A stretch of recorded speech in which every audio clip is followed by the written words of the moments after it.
Welcome back to Revise and Resubmit. It's time for another weekend book review. I'm ready to dive in. Well, this week we're tackling The Imminent by Luis Elizondo with a foreword by Christopher Mellon. Ooh, that one's been on my list. Yeah, it's a fascinating look into the world of UFOs and government secrecy from someone who was actually there. You mean Elizondo, the former head of the Pentagon's UFO program. Exactly. And right off the bat, in Chapter 1, he sets the stage by talking about the stigma surrounding UFO sightings. Yeah, how people are ridiculed and careers are destroyed just for reporting what they saw. It's like this unspoken rule. Don't talk about UFOs or you'll be ostracized. And Elizondo argues that this culture of silence has been deliberately cultivated. To keep the public in the dark. Exactly. And even Christopher Mellon in the foreword talks about how for decades there was this real resistance to acknowledging the validity of UAPs. Unidentified aerial phenomena. Right, which is what we're calling them now. And then in Chapter 2, Elizondo drops this bombshell, the Colares incident. Oh yeah, that happened on a small island in Brazil back in the 70s. And it wasn't just a few blurry photos. We're talking hundreds of photos. Official reports from the Brazilian Air Force, over 3,500 case files. It's crazy. Residents reported being terrorized by these UFOs suffering injuries from strange light beams. Some even disappeared. And it was all happening in the open, documented, investigated. Makes you wonder what else might have been going on that we're just now starting to uncover. For sure. And in Chapter 3, Elizondo takes a step back and tells us about his personal journey. Like his background, how he ended up in this field. Yeah, he talks about his family, his upbringing, and how he developed this fascination with uncovering the truth. Like his dad was a Cuban exile who fought both with and against Castro, so he kind of instilled this sense of duty in Elizondo. And a willingness to challenge authority, which you definitely see throughout the book. He even mentions learning to assemble and disassemble guns at the age of 7. Talk about starting young. Then in Chapter 4, he walks us through his training in counterintelligence and how he eventually gets involved with AEWSAP. Hold on, what's AAWSAP again? It stands for the Advanced Aerospace Weapon System Applications Program, and it was run by the Defense Intelligence Agency. Okay, and what were they doing exactly? Well, this is where it gets really interesting. They weren't just looking at UFOs. They were also investigating Skinwalker Ranch. Skinwalker Ranch. That place is notorious for paranormal activity, right? Exactly. And Elizondo was brought in to handle counterintelligence and security for the program. Sounds pretty hush-hush even before you factor in the UFOs and paranormal stuff. Oh, absolutely. And Elizondo admits he was pretty skeptical at first. He was just there to do his job. But then he meets Eric Davis in Chapter 5, a physicist working on the program. And Davis drops a major bombshell. What was it? He tells Elizondo that AAWSAP was actually funded by Congress at the request of Senator Harry Reid. Wow, and what was the real purpose of the program? To investigate recovered materials from crashed UAPs. So we're not just talking about sightings anymore, we're talking about potential physical evidence. You got it. And Davis claims that the government had been covering this up for decades. That's a huge revelation. It completely changes the scope of the investigation. Then in Chapter 6, Elizondo shifts gears a bit and talks about his own personal experience with something often reported in UAP sightings. You mean like orbs? Those little balls of light? Those are the ones. Yeah. But Elizondo's experience wasn't just about seeing them in the distance. He described seeing one in his own house. No way. And his wife, who was initially a skeptic, witnessed it too. That's pretty compelling coming from someone with his background. And he goes on to share other instances of orb sightings, some of which resulted in physical injuries. Oh, wow. He even describes a case at Skinwalker Ranch where 2 dogs vanished after chasing a blue orb, leaving behind only traces of their biological matter. That's disturbing. It definitely adds a layer of unease to the phenomena. So it's not just harmless lights anymore. Right. And then in Chapter 7, he introduces us to the Tic Tac incident. Remind me what that was again. It involved 2 Navy fighter pilots who encountered a Tic Tac-shaped craft off the coast of San Diego. I vaguely remember hearing about this. It was tracked on radar, captured on FLIR footage, and observed for an extended period of time. What was so strange about it? It was moving at incredible speeds and making maneuvers that would be impossible for any known aircraft. So what does Elizondo think it was? Well, that's where things start to get really mind-bending. He explores the possibility of advanced technologies we can't even comprehend. Like what? Things like teleportation and telepathy, based on the Tic Tac's seemingly instantaneous movements. Whoa. He even suggests that the government might be deliberately using disinformation to explain away UAP sightings. To create a culture of fear and silence among witnesses. Exactly. It's like something out of a sci-fi movie. But if Elizondo is to be believed, it's all based on real evidence and first-hand accounts. And in Chapter 8, it gets even more sci-fi. He hints at the possibility of recovered UAT materials and even autopsies on non-human bodies. Autopsies? Are we talking aliens here? He doesn't explicitly say that, Yeah. but he describes this chilling conversation with a senior official who dismissed UFOs as demonic. And tried to shut down the investigation. It's incredibly unsettling writing. Like, there are people in positions of power who are not only resistant to investigating UAPs, But who view them through this lens of fear and superstition. and this resistance seems to have created a very difficult environment for Elizondo and his team. So how did they operate? He talks about how they had to work in secrecy, using code words, and even their personal credit cards to fund their investigations. Wow, that's dedication. And in Chapter 9, we see just how far they were willing to go. They presented a briefing to a senior official at the Pentagon. What was in the briefing? What it included terms like archangels and spiritual realm. That seems like a risky approach for the Pentagon. It definitely didn't go over well. Elizondo describes the meeting as incredibly tense, and it's clear they needed a new strategy. So what did they do? In Chapter 10, he explains how they shifted their focus to building relationships with key people in Congress and the media. Trying to slowly raise awareness and change the conversation about UAPs. Exactly. They were playing the long game. And it all culminates in Chapter 11 when Elizondo decides to resign from the Pentagon. It must have been a difficult decision. What led him to that? He talks about the pressure, the roadblocks, the toll it was taking on his family. He felt like he'd reached a breaking point. So he became a whistleblower. Essentially. Yeah. And in Chapter 12, we see the aftermath. He meets with Christopher Mellon, The former Deputy Assistant Secretary of Defense for Intelligence, and they start planning their strategy to go public. to bring this story to the world. And it marks a turning point in the narrative. It's no longer just Elizondo's personal journey. It's about a potential paradigm shift. Exactly. And the stakes are incredibly high. He talks about being followed by government agents and facing threats, It sounds like something out of a spy thriller. but he's determined to get the truth out there. Mhm. And in Chapter 13, we see him take that next step.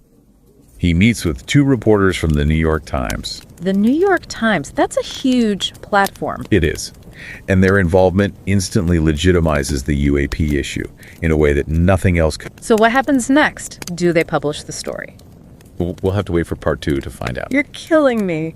But, okay. I guess that's how you keep people coming back for more. That's the idea. Don't forget to subscribe to Revise and Resubmit for the rest of this deep dive. And if you're enjoying the show, we'd love a 5-star rating on Spotify and Apple Podcasts. It really helps others find us. Exactly. We'll be back soon with Part 2.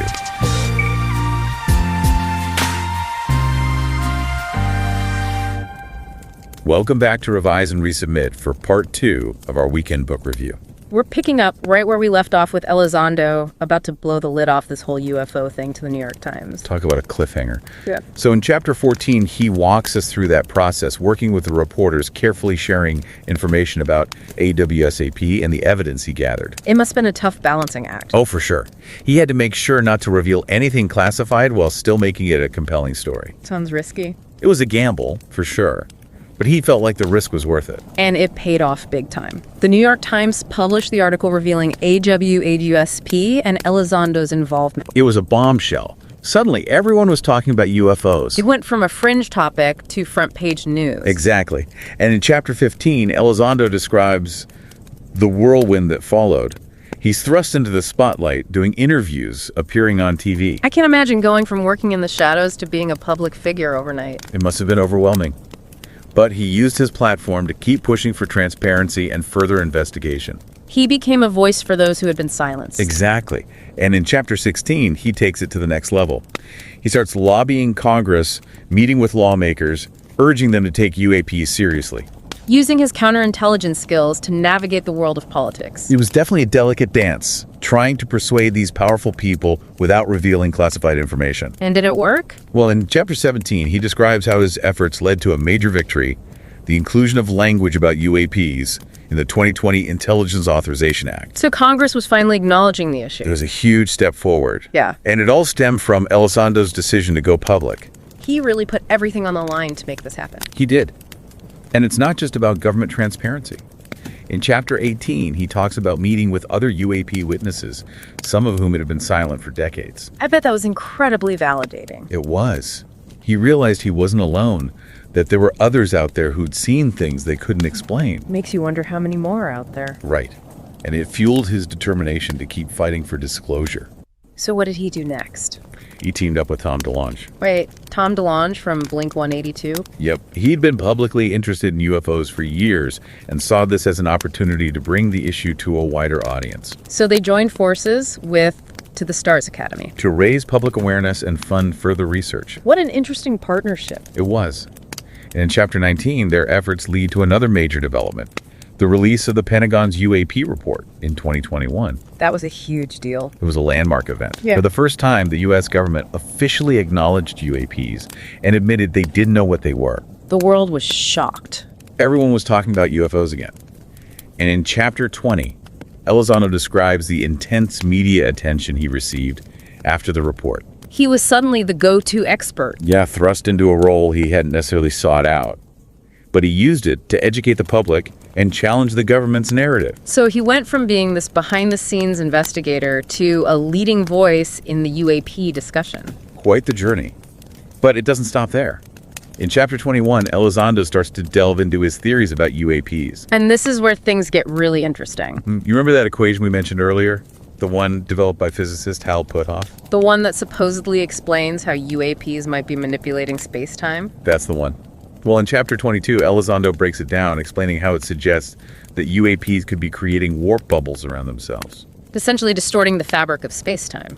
So they're not just flying through space as we understand it, they're bending the rules of physics. It's mind-blowing. And in Chapter 23, he explores how this theory could also account for some of the other strange phenomena associated with UAPs, like the biological effects some witnesses experience. Like the burns and other injuries? Yeah, he's suggesting that these effects might be a result of the way UAPs manipulate space-time. So it's all connected. That's what he's proposing. And in the final chapters, chapters 24 and 25, Elizondo shifts his focus from the scientific to the philosophical. He starts talking about the bigger picture. Exactly.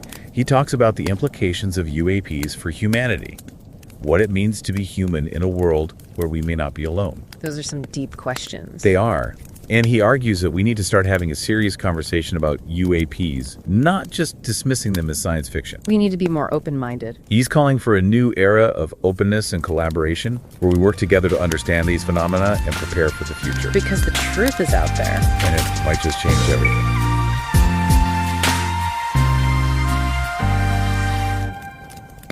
Welcome back to Revise and Resubmit for the final part of our weekend book review. I'm ready to wrap up this deep dive into the imminent. Me too. It's been quite a ride through Elizondo's world. It really has. You know, we started this conversation talking about UFO sightings and government secrecy. Right, like that's what I expected going in. But Elizondo takes us way beyond that. It's not just about presenting evidence. It's like he's painting this picture of a reality that's far more complex than we ever imagined. He makes you question everything you thought you knew. And in these final chapters, he really emphasizes that this isn't just some theoretical discussion. Oh, absolutely. He talks about the potential national security implications. Like, what if we're dealing with technology so advanced we can't even grasp it? And then he dives into those big philosophical questions. Like, what does it mean to be human if we're not alone in the universe? Exactly. How would contact with an advanced civilization change our understanding of ourselves? Those are some heavy questions. Yeah. Elizondo argues that we can't afford to ignore them anymore. He's calling for a new era of openness and transparency, not just from the government, But from all of us. we need to be more open-minded, have those tough conversations move beyond the fear and ridicule. You know, one thing that really struck me was Elizondo's courage. Oh, absolutely. Yeah. He risked everything, his career, his reputation, to bring this information to light. He's a true whistleblower, and his actions have had a huge impact. The conversation around UAPs has completely shifted since he went public. It's not a fringe topic anymore. It's being discussed in Congress, in the media, even in scientific circles. All because one man was willing to speak out. It shows that one person can make a difference, even when facing incredible obstacles. And he's inspired others to come forward, share their experiences. It feels like we're on the verge of something big, a new era of discovery. And Elizondo's book is like a guidebook for this uncharted territory. He's urging us to be open-minded, curious, and bold in our pursuit of the truth. The future of UAP disclosure is in our hands. We can't just sit back and wait for answers. We need to demand transparency, support research, engage in the conversation. The truth is out there, and it just might change everything. So what do you think? Are you ready to join the conversation? This deep dive into the imminent has been incredible. Yeah. It's challenged. My assumptions sparked my curiosity, left me wanting to learn more. I feel the same way. It's definitely a book that will stick with me. If you're feeling inspired, we encourage you to check out The Imminent for yourselves. It's a thought-provoking read that will make you question everything you thought you knew. And if you enjoyed this deep dive, don't forget to subscribe to Revise and Resubmit for more explorations of the unknown. And if you're loving the show, we'd love a 5-star rating on Spotify and Apple Podcasts. It really helps others find us and join the conversation. Until next time, keep looking up and keep asking questions. Because the truth is out there waiting to be discovered.